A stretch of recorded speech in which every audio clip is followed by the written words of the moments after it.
All right, welcome back, everybody, to another show of Flyway Connections. My name is Chris, and like always, I'm here with my buddy Joe. Joe. Hey, how y'all doing today? All right, so today we actually have a special guest, a good friend of mine. I like to say friend, but I don't know what he thought about me when he was my PL at one time. But he now is in Carson, and he's still in the service. He's still doing good things out there. So, Luke, let's go ahead and introduce yourself, kind of get a little idea about yourself, and then we'll kind of go a little bit of our background, how we met. So, my name is Luke Cox. I'm currently at Fort Carson. I just took a company command position there. And I know Chris from back at our Fort Campbell days. I was his platoon leader. He was one of my team leaders. And yeah, I definitely consider you a friend, brother. It's great to reconnect. It's awesome. We, kind of doing the same thing with the podcasting and getting into the outdoors and all the hunting. Yeah, it's crazy because I saw like your clothing line, but I had no idea you were doing a podcast and you had all this other stuff going on. Which honestly, I thought, man, that's insane. I thought it was a good opportunity to kind of promote what you're doing out there because kind of go and I don't know if you heard any of our podcasts, but me and Joe kind of started this just kind of get that connection out there for other service members as far as like when they go to new locations, who they can meet up when they want to go in the outdoors, hunt or whatever. Yeah, we cater more to Flyway Connections, but we kind of want to highlight what Valiant Honor does for service members and first responders. But I thought it was actually really good that you were doing that, man. I was like, man, I got to get this guy on the show. But I'm not going to call you sir no more because I'm no longer have my slave name. So I wouldn't expect it. Definitely not. But that's good. It's good. Weren't you at Benning for a while though? Yeah, I was. So after I finished my platoon leader and staff time at Fort Campbell, I went down to Fort Benning, Georgia, and hung out in the basic training world for a while. I took a company command position down there, and then I went to the captain's career course, and then we came out to Colorado, which is an outdoorsman's dream. It's pretty phenomenal, just the hunting and the fishing and everything we've got out here. Nice. What company were you in over at Benning? I was in a Bravo Company 247. 247. I was a drill 119 for a little bit of the time. Oh, awesome! Yeah, just right down the road there. Yeah. But so the audience kind of knows we actually met you in the deployment of the 12, 13 or 13, 14 deployment. I can't remember which one. It was the 14, 15, yeah. 14 one, yeah. And you replaced God, just brain farted. Brill. Yeah. Lieutenant Frill. Yeah, Lieutenant Frill. There you go. I thought you said Brill. Yep. Yeah, no, but yeah, it was fun. That was pretty cool. But anyways, I guess the biggest thing is as far as the lift hunt, and it's the lift, the hunt, and the eat. Hunt, lift, eat. Hunt, lift, eat. Yeah. I get confused because like you have the letters up there, but I'm like I'm a dyslexic and Joe can't read, so we're kind of like messed up on when it comes to the show and stuff. So we just throws a lot of people off. Yeah. But what is it that you guys actually, how you guys started, and kind of go into detail as far as what you guys are looking to do and kind of the mission, I guess, behind all that?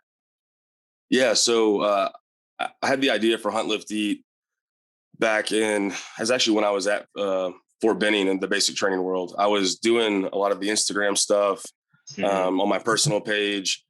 And Eric Bartell, platoon leader with me in our company, Chris and I.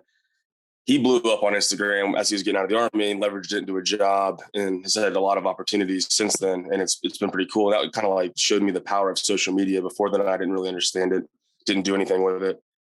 And so when I was getting a lot more serious about my hunting and my outdoor stuff, I just basically wanted to get brand deals and pro deals and that sort of thing. So I kept kind of learning how to do the social media marketing myself. And I just made mine. I read somewhere like, make your name the things you like to do, more like the content on your page so people see the tag. And so I just did like hunt, lift, eat, because that's the three things that I like to do. Yeah. Lift, and I was working hard, making content for other brands. And I was kind of like, I'm, either getting a pro deal or, maybe some affiliate marketing stuff. Why don't I do it instead of working for other people? Why don't I make my own brand? And so I just started playing with designs for the logos on PowerPoint on the office computer when I was sitting there. My drills were working hard and I was just supervising. So yeah, that's kind of how it started. We ended up getting a non-conduct, which is where we didn't pick up a basic training cycle because of recruiting numbers. And so we had like 4 months where we weren't really doing a whole lot. And that's when I just really started getting hot and heavy and building the company. And I bought a embroidery machine, made patches, and taught myself how to sew and was sewing them on hats and started selling them. And that's how we started. Yeah, nice. Yeah, I couldn't sew it to save my life, but when he talks about that non-conduct, like that was like when I was like we got one on the trail, and like we felt like, man, like I won the lottery, like one of those non-conducts. That was like that, and we had a short fill. We filled three out of the 4 platoons, and man, like when you get one of those, like 2 of those things, like it's like you literally you won the lottery. Oh yeah, it was awesome. It's so cool. Yeah. Especially at first, it's an awesome break, but then by the end of it, you're just like, I just want to work again. Like you start going crazy at the end of them. So as far as where are you guys at now with Lift, Hunt, Eat, as far as when it goes to, I know, well, one, we're going to get into it later about how people can find you on social media, I don't know, a website and all that, but what is the step now? What are you guys moving towards now as far as, I guess, the brand Lift, Hunt, Eat? You are dyslexic, so it's Hunt, Lift, Eat. Hunt, Lift, Eat. I told you, man. You want to say love, live, and laugh. Bro, I doubt he remembers this, but all through that deployment, I was calling PMCS PMSing, like PMSing the trucks and stuff. So I don't remember, but what CC used to get upset with me the way he like, hey, what like how he talked and shit. So our platoon sergeant at the time, he was from Africa, so he had this really, really strong accent, and every time he's like getting upset with you, you're like, what did he just say? I have no idea, but he was a good guy, good platoon sergeant. Definitely got some knowledge from him. So, but we had fun times with him. But yeah, so yeah, I am a little dyslexic, and like I said, Joe can't read the words behind me, so you can't spell them right, but whatever. Yeah, you're right.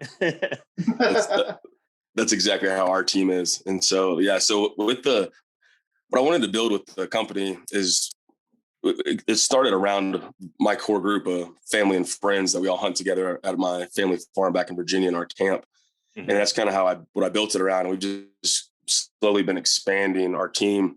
We've got a pretty great group of guys right now and gals. We just added our first female team member. And then we've expanded the community beyond that as well, just into the public with, the podcast. And then we started a Facebook group for everybody to join. And it's just sharing, tactics and techniques for hunting, fitness, cooking, eating, like nutrition. And that's kind of the overall mindset behind it, is just building a community of like-minded people that want to be value added in the outdoors, be positive role models, teach that younger generation, and really, really get back to like our roots in nature. And I think it's a good outlet, and it ties, obviously being in the active duty with the military. Like I don't really consider it a military brand, but obviously we have some pretty heavy military influences. About 3/4 of the team are either active duty or used to be in. And so it's bringing in a lot of military guys as well, building that sense of community, giving them, something to do. I always talk to like my guys about, you got to have a hobby. You got to have something to do outside of the military, outside of work, because if that's your whole life, and then when that ends, that's why I think we have a lot of problems with guys. They don't have a purpose anymore because their sole focus is on the job, and then they get out and then they lose the people, they lose the purpose. And then now they're just kind of flapping. And I think, it can be anything, it can be any hobby, but I think the outdoors really fills that void for a lot of folks. Yeah. I see that a lot of guys, when they get out, I'm a board staff member of Val and Honor Outdoors, and we talk to a lot of vets and do things, a lot of the veterans. And the main thing is like, they miss the community. They miss like having the purpose, but like having the people to hang out with the like-minded people. Because I mean, I was at Campbell. That's kind of where I started my career at, was in Campbell, over the old 4th Brigade. Shows my age. But when I was a Joe and stuff, we might be looking at gray lockers when there wasn't nothing to do, but I was staring at gray lockers, hiding the team leaders so I don't get smoked with my boys. Like, and then, you see a lot of guys get out and, they sit at home and they scroll the internet, but there's no, they don't have any type of sense of community or, people to call or hang out with and be like, these are my guys again. So, yeah. Yeah, I definitely do agree. And that this is why I really wanted to get you on the show because we kind of do one and the same, a little bit different, but I think if we can put out more communities for the service members, veterans, whoever gets out, like for instance, when I got out, there was a short period, but I one of the, I guess, the most entertaining times for me is when I started doing this show, realized what me and Joe started doing this for. Because when I got out, I was like, man, what the hell do I do? I'd wake up at 5 a.m. and just sit there in my bed. Like I had nothing to do. There was no purpose, but I think stuff like this for service members, veterans who are listening, hunt, lift, eat. There you go. I had to go slow. Hunt, lift, eat is doing, or like flyway or Bow and Honor Outdoors, which the sole purpose why me and Joe started this was to highlight Bow and Honor Outdoors. So, we kind of do our own thing, kind of bullshit on the side, but it's just the fact that there's service members that can go in Colorado, because I have no connections to Colorado. I mean, besides you and guys that were in the service. I don't know if Joe does, but we can be like, hey man, get connected with these guys that are over there. They're really good guys that can get you out there in the outdoors and they can show you around. And I think that's one thing that I think me and Joe kind of had a mutual understanding of what we wanted to do when we started this. So that's really good. And I really do enjoy that. Really do like that what you're doing out there in Colorado. So as far as like finding you on social media, and you have a website, correct? Yeah, the website is huntlifteat.com. Mm-hmm. Dogs are going crazy. Sorry, but yeah, huntlifteat.com is our website, and we've got that's where you can get all of our merchandise. We actually just dropped our first training program, so it's a 4-week. We call it a couch to mountain on-ramp program, basically to get you ready for like some backcountry hunts. It's not a complete program; it's just 4 weeks, but it's just to really get you back into the groove of training. And it's free. We're dropping this one completely for free. We're going to work on some paid programs in the future. But yeah, so we're really excited about that. That's where, as we're expanding, we're going to start focusing a lot on programming. We've still obviously got the merchandise. We're just expanding into a large women's line that should drop in the next couple of weeks. So it's pretty cool. It's fun to do. It's fun to have like the outlet for me. It kind of gives me something to do outside of work. And I really want to add the value to folks with, the training and give them some of that knowledge that they might not have. Because what I've noticed is like a lot of people that are into hunting in the outdoors are into fitness, but it's not like their sole focus. And so there's a big knowledge gap. Mm-hmm. That's really highlighted is we get a ton of questions through our Instagram page, which is Hunt Lift Eat Official. And folks will just get on there and just message and ask questions. And I'm not an expert. And so I've got a couple guys that are actual, do you remember Pete Sunderland? Yeah, I saw him on some of your Instagram pictures. Yeah, so he's getting his strength. He's still on active duty, but he's getting ready to transition out. And he's getting his strength and conditioning certifications right now. And so he built the first program. And then we've got a fellow named Anthony Deal, who's a professional strongman competitor and a strength and nutrition coach. And so by surrounding myself with guys that are experts, it's pretty good because I'm not like, I shouldn't be giving anybody advice on anything really. So get the guys that know what they're doing to push out some of that information. And then with that team, it's awesome because like when you're talking about, you don't have any ties to Colorado except for, like me or whoever, from the service. It's the same thing with our team. They're spread out everywhere. We got guys in North Carolina, Virginia, Texas, Florida, all over the country in Georgia. Yeah. So it's cool. We jump around, do hunts together and all sorts of stuff. And as we continue to grow, I really want to start doing like more events, get vets, but it's just a time thing and a money thing. We kind of just got to grow as we go with the way our time commitments are. Yeah. You should have a lot more time now, right? Company commander. Oh yeah. Exact opposite. Close your door. Hey, I'm busy. Okay. But, that's great, man. That's really good. I actually did have a question. I was watching an Instagram video you doing a squat. I think you know what I'm talking about. How bad did that hurt?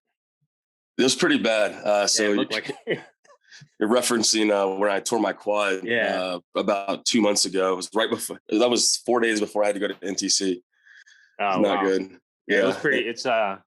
So it was one of those things, like I laughed, and then afterwards, like, man, that looked like it hurt, because it looked like, when your mom gets the belt at you and you like covering your butt and you're like running away. That's what it looked like. I was like, what the hell happened to him? I was like, and then I read the comments. I was like, oh, yeah. You guys, have you seen the video, Joe? No, I haven't seen the video. Yeah, you gotta watch on Instagram. It looked bad. It looked like it was painful. Yeah, it definitely didn't feel good. I was actually with Sunderland. We were working out. We were going to 500 on back squat that day, and I did 455. It felt really good. I loaded up 480, pulled it off the rack, or took it off the rack. It felt good. It was moving well. Went down, and then just my quad popped.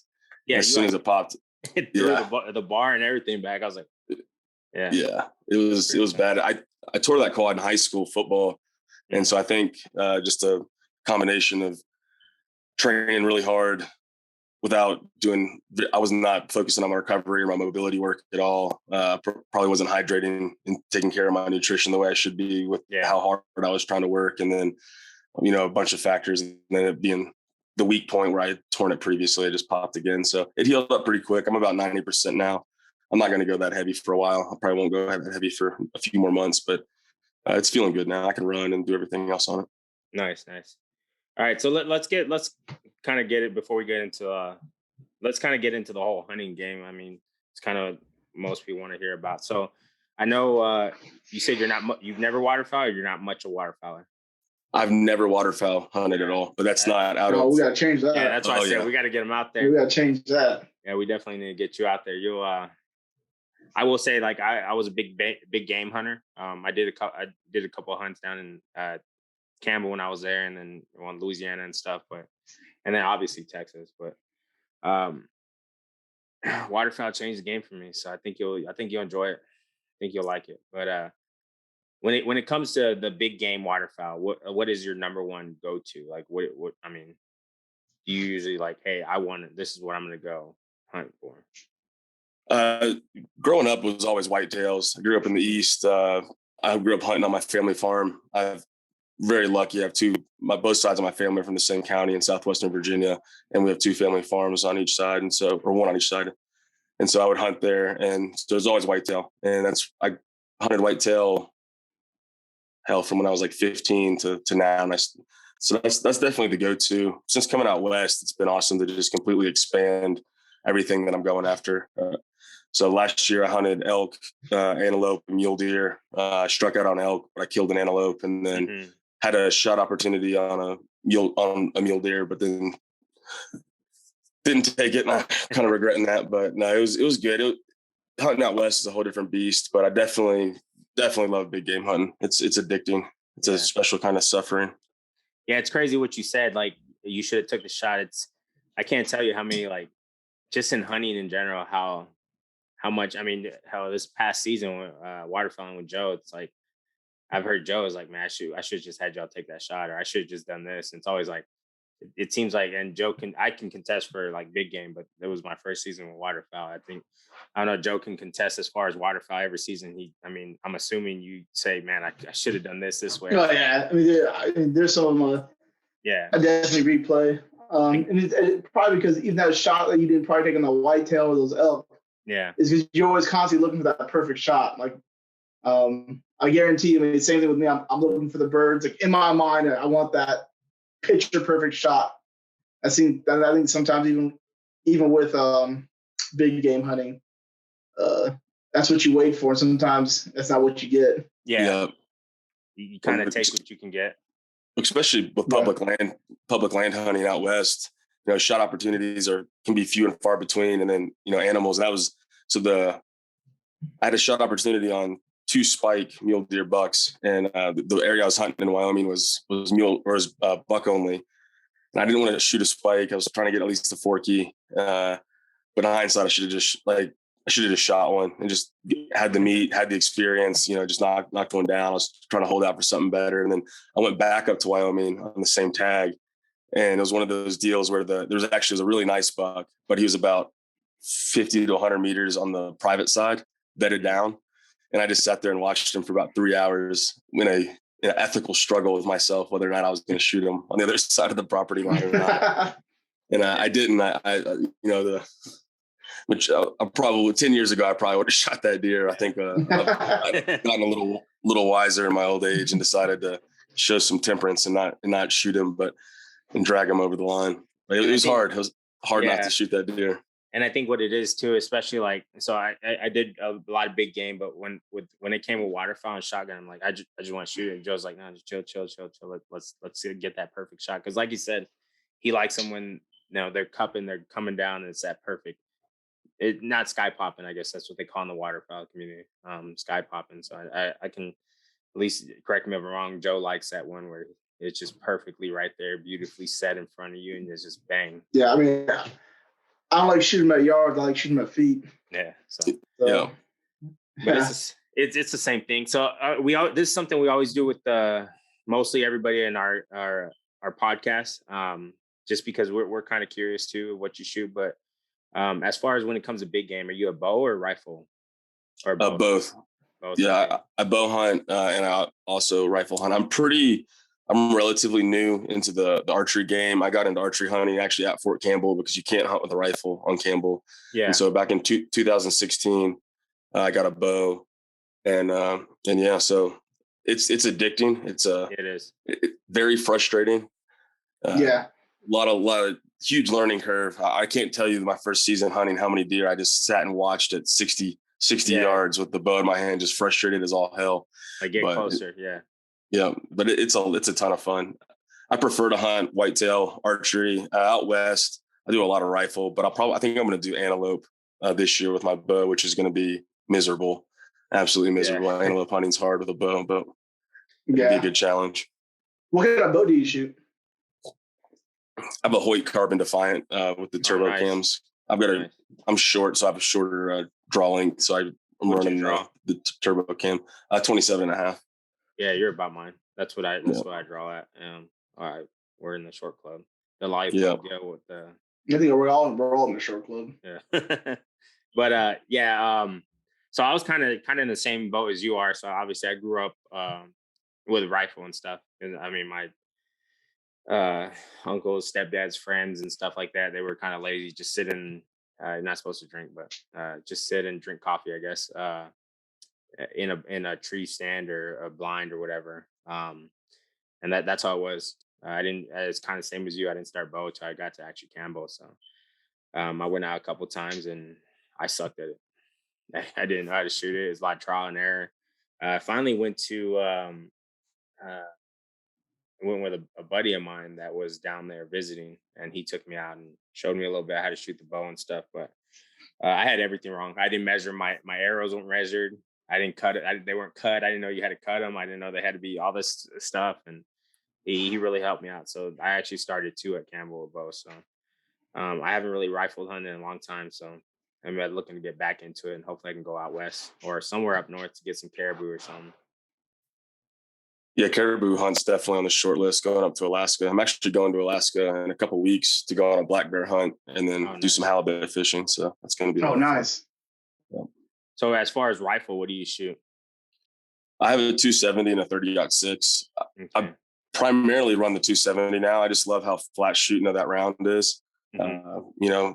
It's just a very flat shooting round. It's great for out west, reaching out there that distance, and it's 270 is plenty for pretty much any big game. Yeah.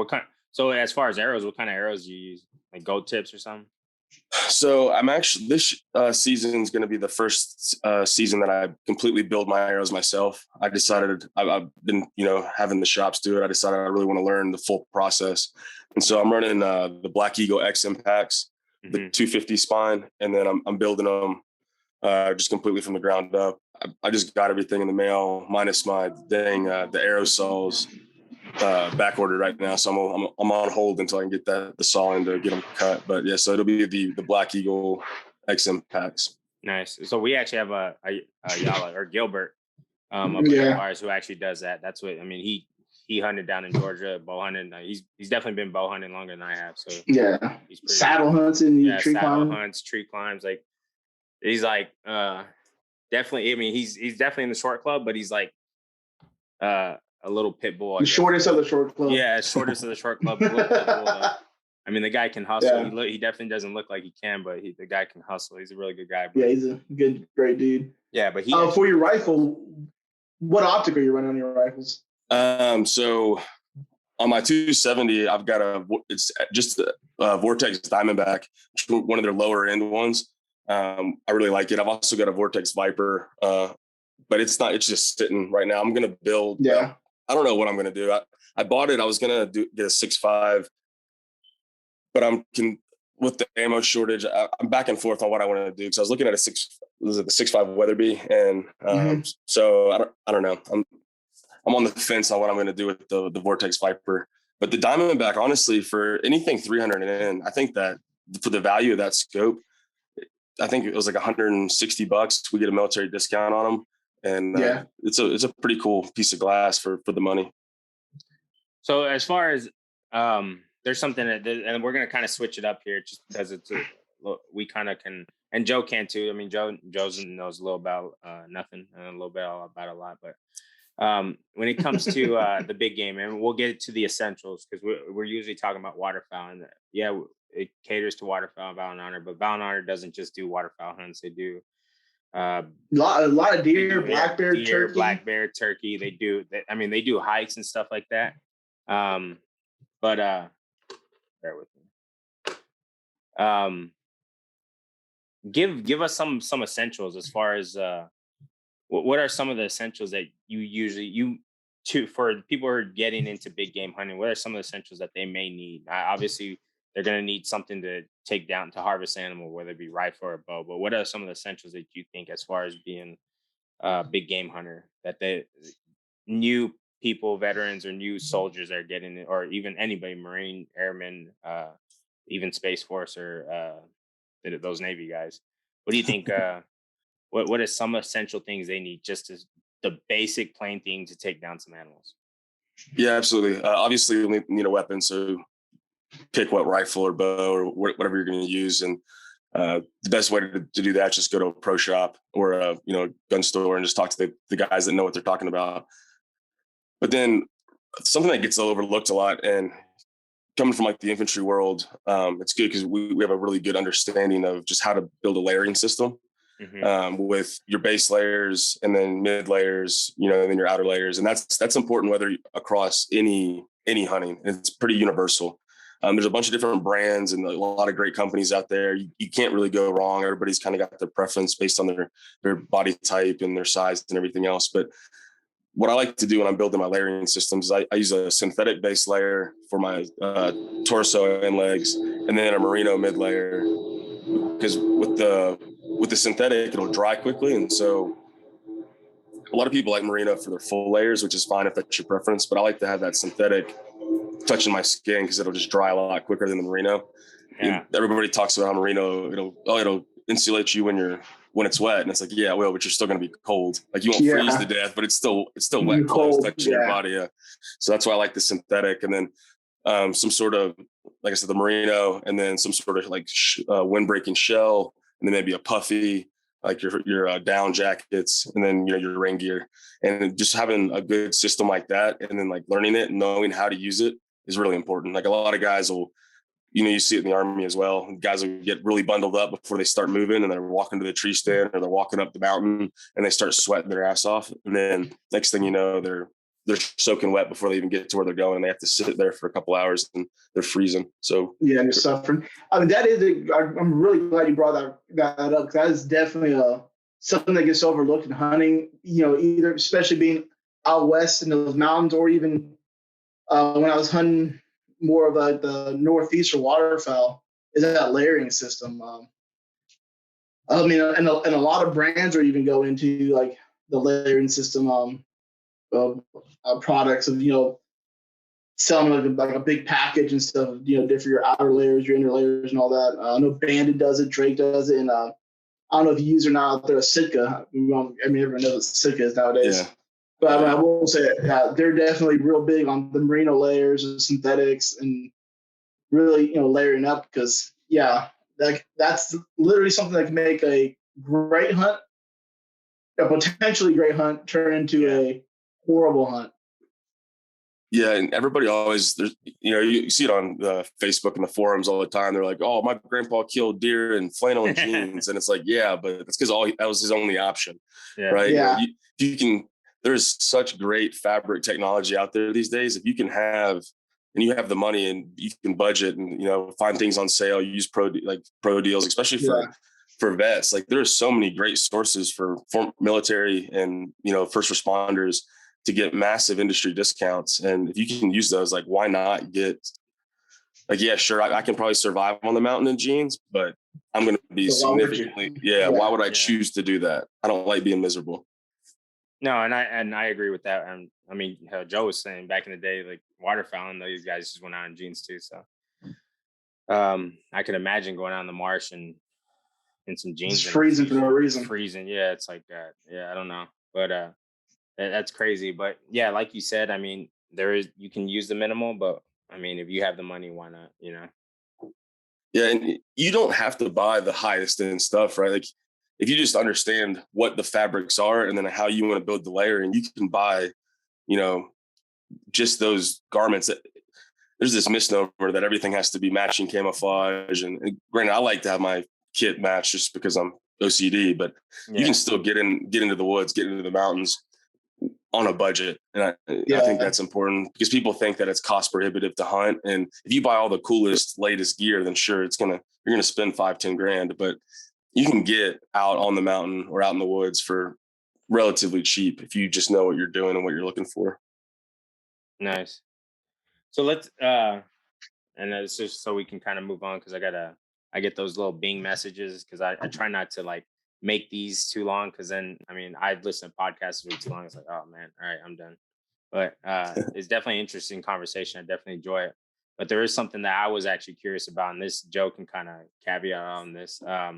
So when it comes to your top 5 next bucket list, that's something you've never harvested. Do you have a top 5 that you want to harvest in the future, or hunt, or go out there and get out there and test the waters?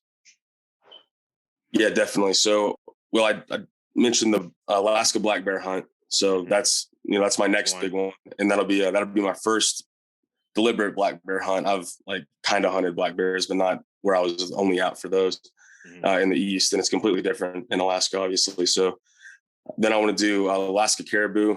That's a really big one for me, caribou, and then we got a Europe rotation coming up next year, and so I was looking at Scotland red stag hunts. Red stag, yeah. Yeah, I think that would be awesome. And then anything in New Zealand would be a bucket list hunt for me, just to go. You got tar, you got red stag. I mean, you can hunt anything out there. It's just the Brits back in the day built New Zealand to be a hunting preserve. So yeah, it'd be really cool. There's actually really good waterfowl hunting out there as well. Like really good waterfowl hunting. Yeah, if I ever get out of the Army and have some time, I just want to do like a month down in New Zealand and just hunt for a month. I think that'd be incredible. Yeah, actually, since I got into waterfowl, actually one of them is Argentina, so hopefully I can get that up. But yeah, I've heard the bird hunting down there is phenomenal. Yeah. So you named 3, 4? It's just locations. Yeah, it's really just location. I mean, species are cool to me, but hunting to me is more about the experience, and then the meat, and then eating. Like, don't get me wrong, everybody loves antlers and horns and everything, and it's cool to have something up on the wall. But it's really for me about going to cool places and doing like cool things with cool people and just building relationships and community, and then putting food on the table. And that's kind of why I hunt. So I don't really have a whole lot of interest in going to Africa. I've got nothing against the African model, but like you can't bring any of the meat back. And so it's like, what's the point, in my opinion, like for what I want to go down there and just, I don't want to shoot things and just to have mounts on the wall. I want the whole experience. I need it all. Yeah. And I mean, I can agree with that. I mean, the first day Joe took me out waterfowl hunting, because he tried a whole year to take me out. I said, nah, I didn't want to waterfowl. But the first day, I mean, I came back out and he's like, man, I'm sorry you didn't kill nothing, or we didn't harvest nothing. I was like, I just bought waders. I just bought this. And I just bought that. Yeah, he had like $1,000 in his he's like, already. I was like, bro, I'm doing this again. Like, it was fun, just that grind. And like we said earlier, like it kind of like caters to a lot of veterans and service members out there that, getting out there and it's just that grind, whether it be big game, waterfowl, because we were sled dragging his decoys Yeah. and his A-frame blind, and I mean that stuff's not light. So, but even though I did get a workout, I enjoyed it. It was fun being out there with them, and we ate some good. What did we eat? Daryl's that day?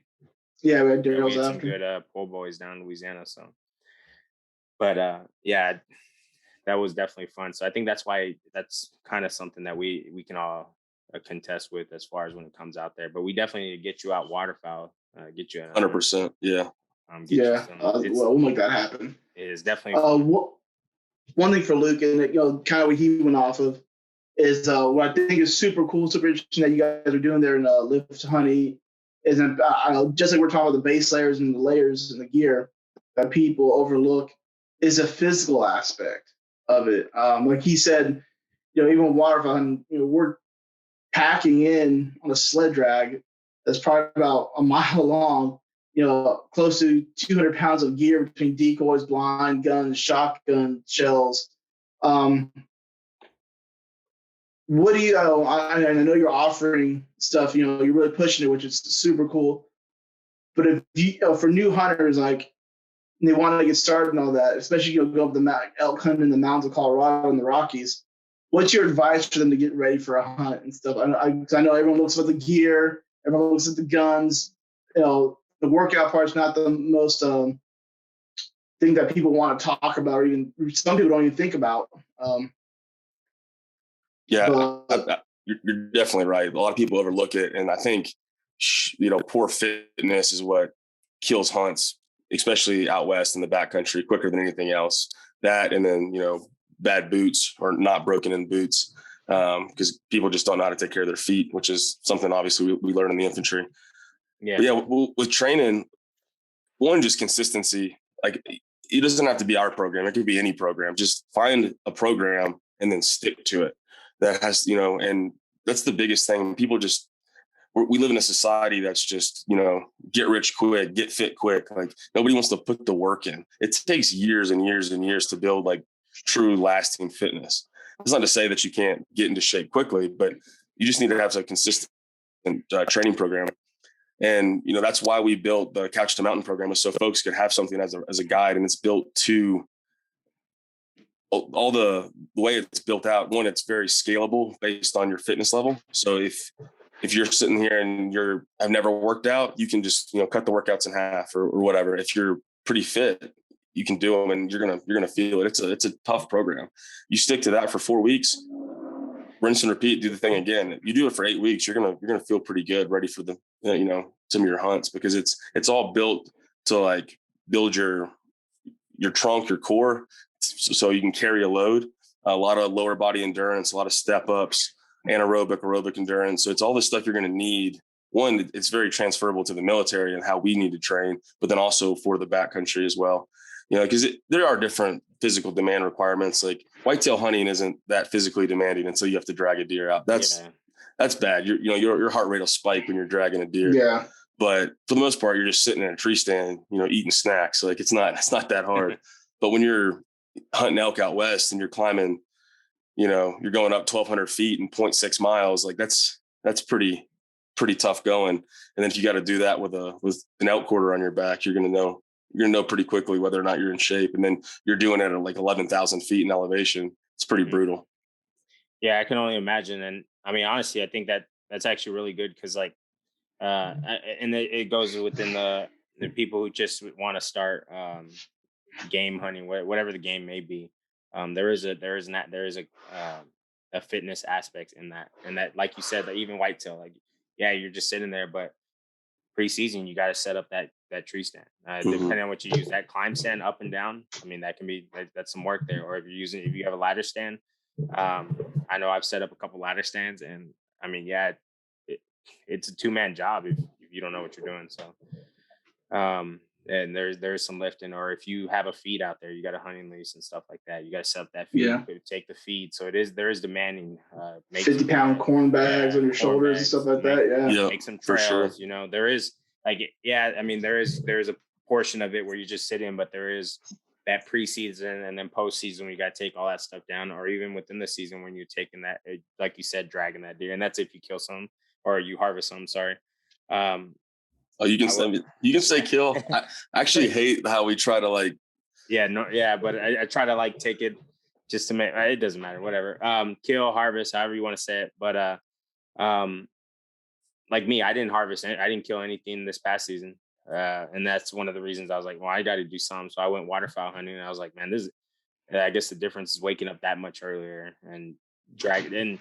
Not saying that you have to do it. And Joe can kind of speak a little bit more on this because he has a lot more experience than me when it comes to waterfowl. But if you want your stuff to be, I guess, I don't want to say the best, but to what you want, there's going to be some dragging. There's going to be, I mean, we were marsh. Just like anything in life, you're gonna get out what you put in. Yeah. So I mean, if you want to go in public land with 3 decoys and just walk 10 feet off the main road into a pond, your likelihood of you getting, shooting ducks or even seeing any, probably not that likely. But I mean, if you want to have a blind, go, like we said, do it before, walk out there with all that gear. Then it takes time, and we usually do it in one trip. I mean, yes, you can break it up in multiple trips, but that's more time you're taking. Yeah, I think we had some guests on. Yeah, we're talking about the fitness aspect, and even talking about whitetail hunting not being that physically demanding to kill something. I mean, was it Haley and Chelsea were talking about when they were pheasant hunting? They didn't think walking with a shotgun would be that physically demanding in the Dakotas, but walking for pheasant hunting when you really, all you have is a vest and a shotgun. Yeah. When you're doing that, I think they put like 16 miles in a day, and that starts wearing on you. And it's not like these girls that and you got to check out that podcast with their. It's not like they're new to hunting. They hunt. They hunt all year round. It's just what they do. But they said that walk is like, and it's with anything, walking through the marsh and waders, like dragging your legs across. Or if you're out carrying feed into your to your feet or whatever, or even if you're not, I mean, you're still carrying at least I do anyways. When I go up in my tree stand, I have my beef jerky or I have water. Yeah.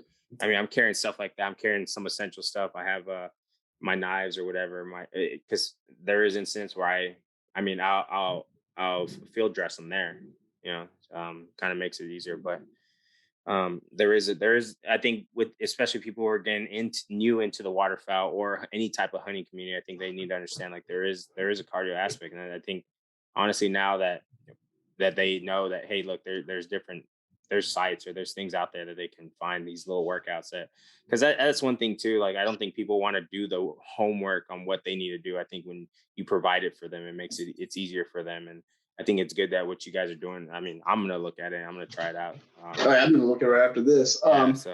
But for the workouts, I know COVID really changed the game. People work out now. Mm-hmm. When they closed gyms down and stuff.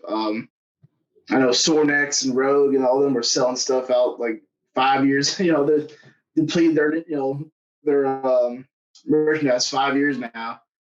For some of your workouts, especially the couch to the field one,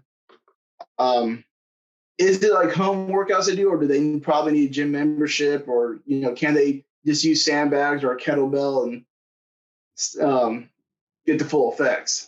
Yeah, so we built it to be done at the house. You need a sandbag, so you can grab like a Brute Force or any one of the sandbags you get off Amazon, and then a kettlebell, and then 2 dumbbells is what the recommended the equipment is. And you can, and so I remember we totaled up the total cost. I think it was like you can get all the gear for like right around just under $300. Which is not too bad and that's like with Rogue, and you could probably find it used because everybody bought all this stuff during COVID, and now they're selling it again. There's so much gym equipment on Facebook Marketplace, and I've got a full gym in the garage, which was pretty awesome. But yeah, I wanted to build it so it was streamlined for folks to be able to do with very minimal equipment, but still get a good effect. And so, and also like a ruck or a weight vest is the other thing we recommend you have. Yeah, and if you have that stuff, you can do the whole program. Yeah, that's actually good. And I think even for like, let's say the younger generation, even females or whatever, if they can't lift or don't want to buy it. And this is something that I saw a long time ago. You can use a water jug as a kettlebell. I mean, a milk jug. I mean, it weighs what, like 8 pounds. I mean, put sand in it, make it heavier, whatever. So just kind of be creative about it. But I think that's really good that you guys put on the cost on there, and this way people have an idea of what what's it going to cost me to do this. Is it going to cost me? I don't know what gym memberships are now in 24, like $40 or whatever a month, or is it going to cost me $40 one time and I can do this every day in my house? Yeah. I mean, even for the cost, like $300 isn't that much. I know some friends of mine where they went on a $4,000 elk hunt. I mean, those hunts aren't cheap. And like he said, what Luke said, the best way to ruin a hunt of betting the backcountry is not be physically fit. Yeah.